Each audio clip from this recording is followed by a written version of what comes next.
ಕ್ಲೀನಾಗಿ. So first ಲೊಕೇಶನ್ಗೆ ಹೋದಾಗ ಗಿಡಗಳು ಕಲೆಕ್ಟ್ ಮಾಡಾದ್ಮೇಲೆ ಪ್ರತಿಯೊಂದಕ್ಕೂ ಟ್ಯಾಗ್ ಹಾಕಬೇಕು, ಅಂದರೆ ನಂಬರ್ ಕೊಡಬೇಕು ಗಿಡಗಳಿಗೆ. ಏಕೆ ಅಂದರೆ ನಾವು ಸ್ಟಾರ್ಟಿಂಗ್ ಹೋಗ್ತಾ ಹೋಗ್ತಾ ಎಲಿವೇಶನ್ಸ್ ಬೇರೆ ಬೇರೆ ಚೇಂಜ್ ಆಗ್ತಾ ಹೋಗುತ್ತೆ ಅಲ್ವಾ, ಒಂದಷ್ಟು ಕಿಲೋಮೀಟರ್ಗೆ ಬದಲಾವಣೆ ಆಗುತ್ತೆ ಇದು ವೆಜಿಟೇಷನು.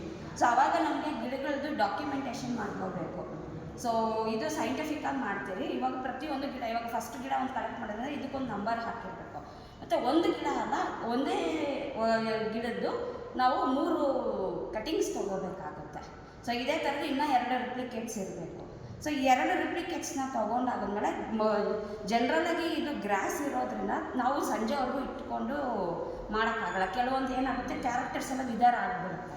ಸೊ ಏನು ಮಾಡ್ಬೋದು ಅಂದರೆ ಒಂದಷ್ಟು ಕಲೆಕ್ಷನ್ಸ್ ಆಗೋದ್ಮೇಲೆ ಪ್ರೆಸ್ಸಿಂಗ್ಗೆ ಅಂತ ನಾವು ಅಲ್ಲೇ ಆನ್ ದ ಸ್ಪಾಟೇ ಪ್ರೆಸ್ಸಿಂಗ್ ಮಾಡ್ಕೋಬಹುದು. ಸೊ ಪ್ರೆಸ್ಸಿಂಗ್ ಮಾಡ್ಕೊಳ್ಳುವಾಗ ಏನಂದರೆ ನೀವು ಕರೆಕ್ಟಾಗಿ ಮೆಟೀರಿಯಲ್ ಕಲೆಕ್ಟ್ ಮಾಡಿದ್ದೀರಿ. ಸೊ ಪ್ರೆಸ್ಸಿಂಗ್ ಮಾಡುವಾಗ ಹೇಗೆ ಅಂದರೆ, ಸೊ ಯಾವಾಗಲೂ ನ್ಯೂಸ್ ಪೇಪರ್ಸ್ ತೊಗೋತಾರೆ ಜನ್ರಲಾಗಿ. ನ್ಯೂಸ್ ಪೇಪರ್ಸ್ ಏನಕ್ಕೆ ಅಂದರೆ ಗಿಡದಲ್ಲಿ ಇರೋವಂಥ ಮಾಯ್ಶ್ಚರ್ ಎಲ್ಲನೂ ಅಬ್ಸರ್ವ್ ಆಗಬೇಕು ಅನ್ನೋ ಕಾರಣಕ್ಕೆ ನ್ಯೂಸ್ ಪೇಪರ್ಸ್ ಯೂಸ್ ಮಾಡ್ತೀವಿ.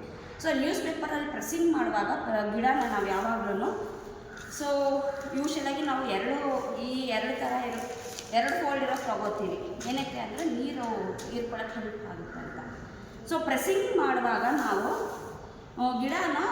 ಗಿಡದ ಪ್ರೆಸ್ಸಿಂಗ್ ಸ್ಟ್ರೈಟಾಗಿಟ್ಟು ಎಲೆನ 2 ಬದಿಯಲ್ಲಿ ನಾವು 2 ವಿಧದಲ್ಲಿ ನಾವು ಪ್ರೆಸ್ಸಿಂಗ್ ಮಾಡಬೇಕು. ಒಂದು ಅಂಗೈ ಕಾಣಿಸೋದು, ಇನ್ನೊಂದು ಅಂಗೈ ಹಿಂದೆಂದು 2 ಥರದ. ಸೊ ಅದನ್ನ ಅಬ್ಯಾಕ್ಸಿಯಲ್ ಅಡಾಕ್ಸಿಯಲ್ ಅಂತ ಹೇಳ್ತೀವಿ.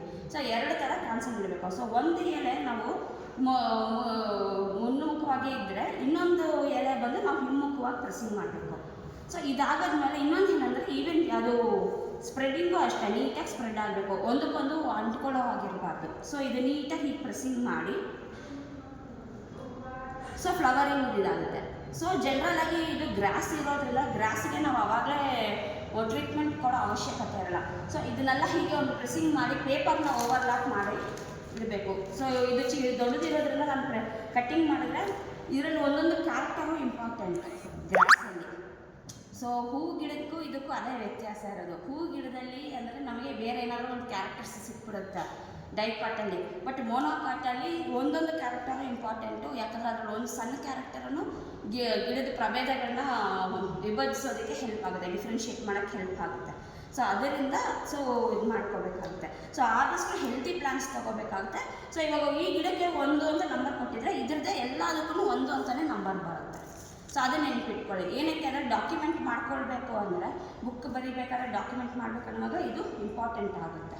ಸೊ ಇವಾಗ ಈ ಗಿಡ ಇಲ್ಲಿ ಕಲೆಕ್ಟ್ ಮಾಡಿದ್ದೀವಿ ಅಂದಾಗ ಇದೇ ಗಿಡ ಇನ್ನೊಂದು ಜಾಗದಲ್ಲಿ ಸಿಗುತ್ತೆ ಅಂದರೆ ಆವಾಗ ಅದಕ್ಕೆ ಬೇರೆ ನಂಬರ್ ಕೊಡಬೇಕಾಗುತ್ತೆ. ಸೊ ಒಂದೇ ಇದನ್ನು ಕೊಡೋಕ್ಕಾಗಲ್ಲ, ಅದು ಪ್ರಾಪರಾಗಿ ಮಾಡೋದು. ಸೊ ಇದು ಪ್ರೆಸ್ಸಿಂಗ್ ಆಗೋದ್ಮೇಲೆ ನಮಗೆ ವುಡನ್ ಪ್ರೆಸ್ಸರ್ ಇದೆ, ತೋರಿಸ್ತೀವಿ.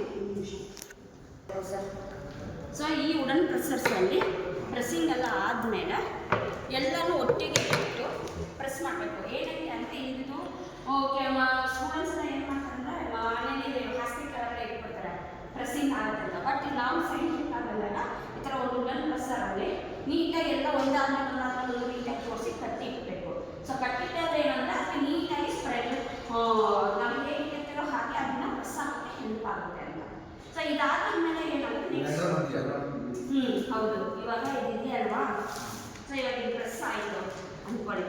ಸೊ ಇದು ಪ್ರೆಸ್ ಆಗೋದ್ಮೇಲೆ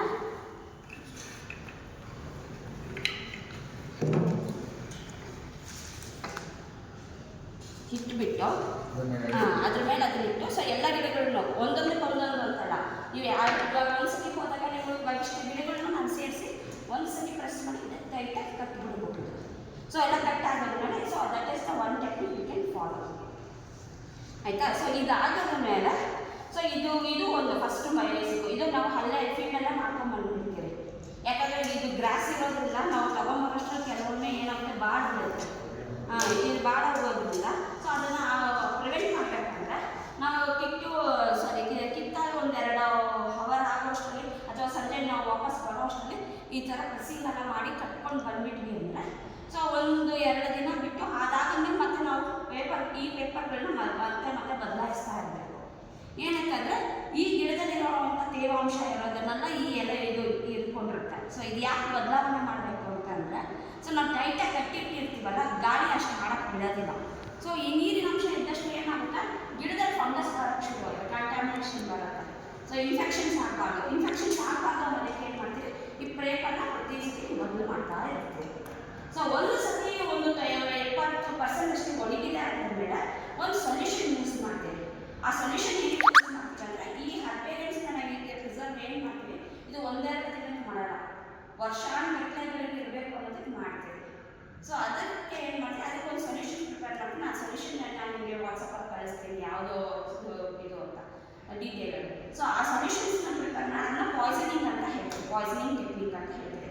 ಸೊ ಪಾಯ್ಸನಿಂಗ್ ಟೆಕ್ನಿಕಲ್ಲಿ ಏನು ಮಾಡ್ತೀವಿ, ಸೊ ಇದು ಗ್ರಾಸ್ ಇರೋದ್ರಿಂದ ಒಂದೊಂದು ಗಿಡಗಳಿಗೂ ಒಂದೊಂದು ಥರ ಟ್ರೀಟ್ಮೆಂಟ್ ಇರುತ್ತೆ. ಅಂದರೆ ನಾವು ಆ ಸೊಲ್ಯೂಷನಲ್ಲಿ ಇಮರ್ಸ್ ಮಾಡ್ತೀವಿ. ಸೊ ಇಮರ್ಸ್ ಮಾಡೋದು ಏನಾಗುತ್ತೆ, ಅದು ಈ ಖಂಡಗಳಿರುತ್ತಲ್ವ, ಈ ನೋಟ್ಸ್ ರೀಜನಲ್ಲಿ, ಆ ನೋಟ್ಸ್ ರೀಜನಲ್ಲಿ ಯಾವಾಗಲೂ ಸೆನೆಸೆನ್ಸ್ ಅಂತ ಆಗುತ್ತೆ. ಸೊ ಆ ಸೆನೆಸೆನ್ಸ್ ಆಗಬಾರ್ದು, ಪ್ರಿವೆಂಟ್ ಆಗಬೇಕು ಅನ್ನೋದಕ್ಕೆ ಅದನ್ನು ಯೂಸ್ ಮಾಡ್ತೇವೆ.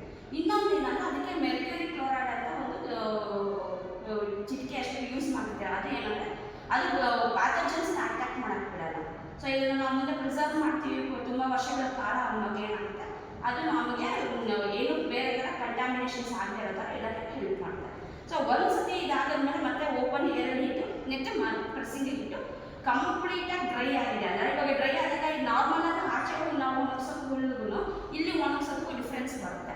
ಕೆಲವೊಮ್ಮೆ ಇದು ಗ್ರೀನ್ ಆಗೇ ಇರುತ್ತೆ ಟ್ರೀಟ್ಮೆಂಟ್ ಕೊಡೋದ್ರಿಂದ, ಇಲ್ಲಾಂದರೆ ಕೆಲವೊಮ್ಮೆ ಎಲ್ಲೋ ಟರ್ನ್ ಆಗುತ್ತೆ. ಬಟ್ ಇದಕ್ಕೂ ಅದಕ್ಕೂ ತುಂಬ ವ್ಯತ್ಯಾಸ ಆಗುತ್ತೆ ಆ ಥರ.